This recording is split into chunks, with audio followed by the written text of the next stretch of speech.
कराची का समंदर अब शहरों की तरफ बढ़ने लगा है। जी हाँ, जो समंदर कभी तफरीह का जरिया था, वो अब हमारी जमीनों, हमारे घरों और हमारे वजूद के लिए खतरा बन चुका है। तहकीकात बताती हैं कि कराची के साहिली इलाकों में जमीन धंसते जा रही है और यही नहीं, समंदर भी आहिस्ता आहिस्ता अपना दायरा वसीया कर रहा है। खास तौर पर डिफेंस, क्लिफ्टन, कोरंगी क्रीक और लियारी के साहिली इलाकों में जमीन नीचे बैठ रही है। घरों में दरारें पड़ने लगी हैं और बाज जगहों पर तो पानी भी घुस आया है। दोस्तों, ये सिर्फ इत्तेफाक नहीं बल्कि खतरे की घंटी है।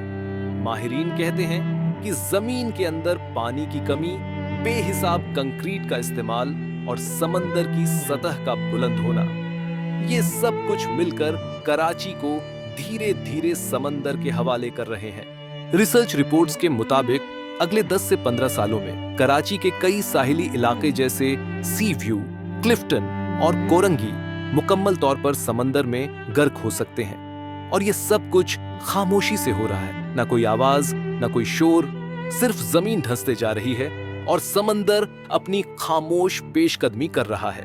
दोस्तों, हम सब जानते हैं कि कराची पाकिस्तान का दिल है, लेकिन अगर यही हाल रहा तो ये दिल समंदर की गहराइयों में दफन हो जाएगा।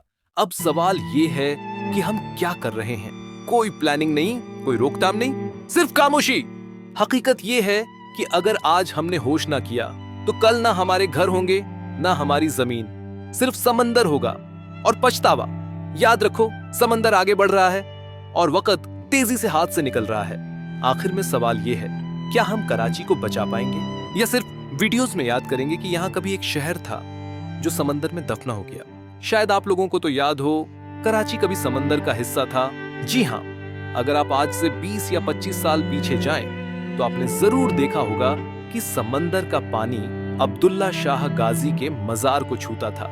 लेकिन वक्त के साथ साथ समंदर पीछे हट गया और अब काफी दूर जा चुका है। मगर दोस्तों, ऐसा लग रहा है कि अब वही समंदर वापस लौट रहा है और आहिस्ता आहिस्ता कराची को अपनी लपेट में ले रहा है। अब मेरा आपसे सवाल है, आप कमेंट में जरूर बताएं कि कराची के कौन कौन से इलाके आपके ख्याल में समंदर निगल सकता है?